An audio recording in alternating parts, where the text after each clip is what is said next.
Magandang araw muli sa inyo mga kapatid sa pananampalataya.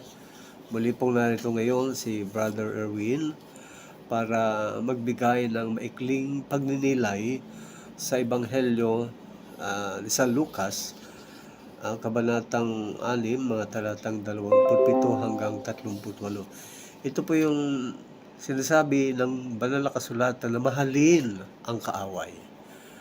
Ito po yung mabigat na pananalita ng Panginoon at ito yung paalaala sa lahat ng tao, sa akin man at sa atin pong lahat. Pero ang banal na kasulatan ay mayroon 3 mensahe. 3 po yun. Ang una, magpatawad sa mga nagkakasala. Ito po yung bilin ng ating Panginoon. Mahirap man gawin, pero ito yung utos ng Panginoon na dapat susundin kasi ito po yung daan para maging mapayapa at maaliwalas ang ating buhay sa ibabaw ng lupa. Kasi kung hindi po natin gagawin iyon, susundin ng Panginoon, magkakaroon po tayo ng malaking problema. Ayon po sa Mateo chapter 6, verse 14 to 15. Kung pinapatawad ninyo ang mga taong nagkakasala sa inyo, patatawarin din kayo ng inyong amang nasa langit. Ito po yung napakaganda, pag tayo nagpatawad, patatawarin din tayo ng Panginoon. Ang sinasabing, ngunit kung hindi sila pinapatawad, hindi rin kayo patatawarin ng inyong ama. Ito po yung mabigat. Pero sa buhay po nating mga tao, hindi madali ang magpatawad. Lalo na matindi yung ginawang kasalanan sa iyo. Pero sa Panginoon, kakaibang kanyang sinasabi, magpatawad at patatawarin ka. Amen.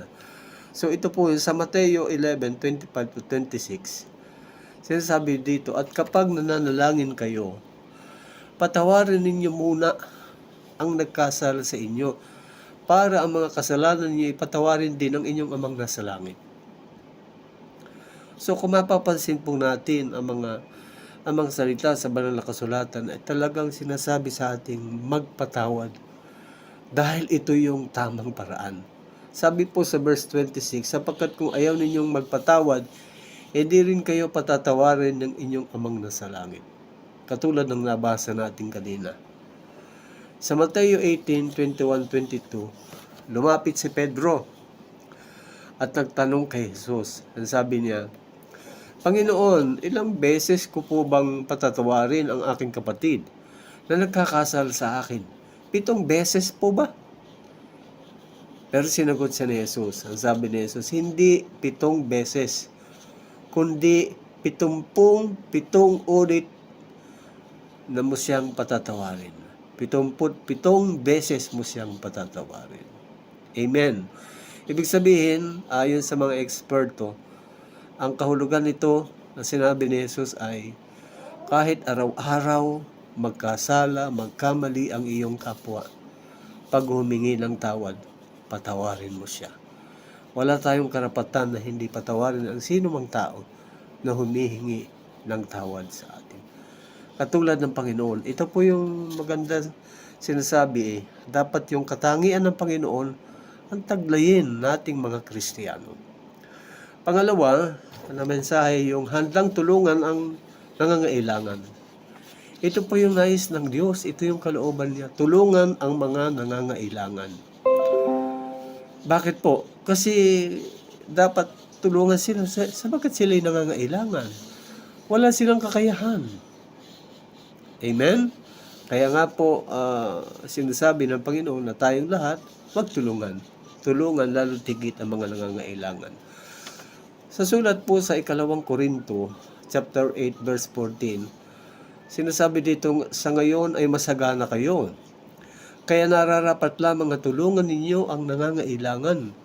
Sa panahon na kayo naman ang mangangailangan at sila ang masagana, sila naman ang tutulong sa inyo. Sa ganoon, makakapagpantay-pantay ang kalagayan ng isa't isa. Yun po yung sinasabi, yung pagtutulungan ay daan para ang lahat ay umangat. Napakaganda ng kahulugan nito, sinasabi ng Panginoon. Ano po? Sa Aklat ng Kawikaan, chapter 3, verse 27 to 28, ang kagandahang loob ay huwag ipagkait sa kapwa kung ikay may kakayahan na ito ay magawa. Kung meron ka ngayon ng ganyang kailangan, huwag nang sabihin, bumalik ka't bukas ko ibibigay. Ibig sabihin, kung ikaw ay meron at meron kang maitutulong, magbigay ka na. Wag mo nang ipagpabukas pa. Bakit? Sapagkat ang pagtulong, lahat ng ating ginagawa, nakikita ng Diyos, alam ng Diyos.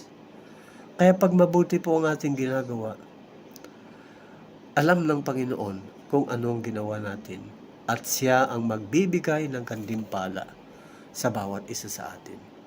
Sabi po sa Mateo chapter 6 verse 1, mag-ingat kayo na huwag gawing pakitang tao lamang inyong pamamahagi ng mga mga kailangan sa mga kahabag-habag. Kung magkagayoy, hindi kayo tatanggap ng gantimpala sa inyong amang nasa langit. Kaya na po pag nagbigay, hindi dapat na pakitang tao lang yung magiging sikat, yung ikaw ay pupurihin ng mga tao. Hindi iyon ang gusto ng Panginoon. Sabi po sa Hebreo 13:16, at huwag nating kaligtaan ang paggawa ng mabuti at ang pagtulong sa kapwa, sapagkat iyan ang alay na kinalulugdan ng Diyos. Ito daw po yung ang kinalulugdan ng Diyos, yung pagtulong. Kaya po mahalaga ito. Kasi pag tayo po'y tumulong, darating ang panahon na tayo nangailangan, tayo naman ang kanilang tutulungan. Amen? Ang pangatlong mensahe po ay, linisin ang puso at huwag husgahan ang kapwa. Bakit po? Kasi sa puso ng tao, may nagsusuri. At sino nagsusuri? Ang Panginoon. Sinusuri ng Diyos ang ating mga puso, at dito tinitingnan niya kung ito'y marumi, kung ito'y malinis, at pag malinis, nananahan ang Espiritu ng Panginoon sa ating mga puso.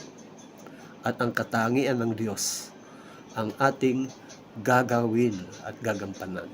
Sa Aklat ng Santiago, chapter 4, verse 8, ito mo sinasabi, lumapit kayo sa Diyos at lalapit siya sa inyo.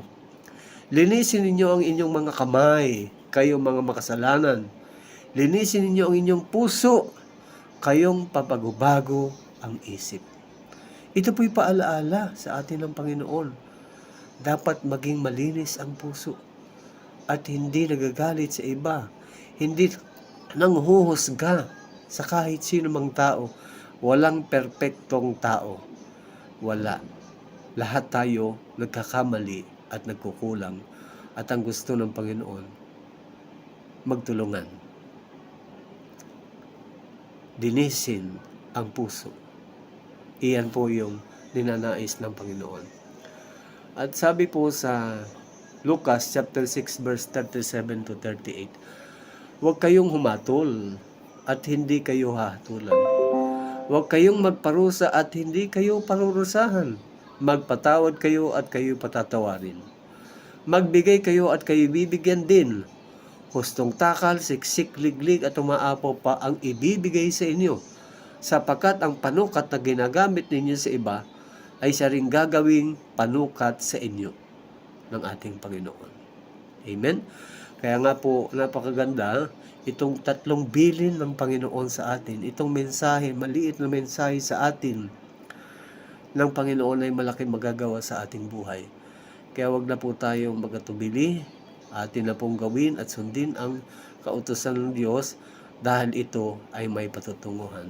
Huwag ka nang magpatumpik-tumpik pa, simula na ngayon, sapagkat ito ang pagkakataon upang tayo sumunod sa kalooban ng Panginoon. Magandang araw po sa inyo lahat. Sa ngalan ng Ama, ng Anak, ng Espiritu Santo. Amen.